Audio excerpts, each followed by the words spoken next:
So Columbus was not a nice guy, and when you hear about them debating what to do about all these military statues, but particularly what to do about Columbus's statues, and on Columbus Day, now you'll know why.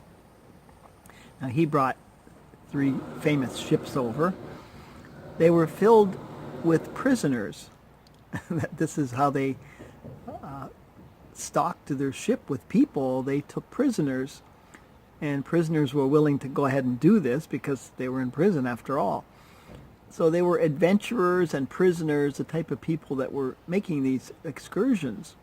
And that went on for many hundreds of years. And explorers, yes, they called them explorers, and they did some map making, and they're very much revered in our Western civilization, these explorers.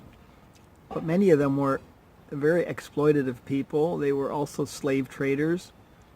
Sir Francis Drake comes to mind as someone who had an abysmal, horrible record, but when I learned about him in school, he was a great hero as Columbus.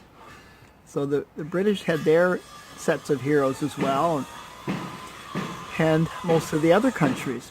So they were looking for gold. They were trying to enrich themselves. As we're going to cover, the Pope had given the green light on how they could behave as they went out around the world.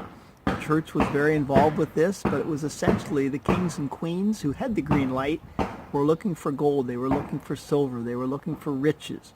They needed to enrich themselves. They needed to compete against the other countries in Europe. This was their view, and it wasn't something that would be spread around amongst the people because Europe was 100% dictatorships at that time. But it was something that they felt a drive toward.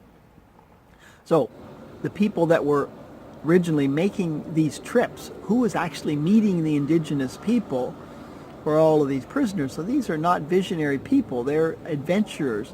They're short-sighted people who are not looking ahead at the better good of humanity and mankind. Not that that would be realistic at that point in time, but who knows? So they were at war with the world, remember, at that time.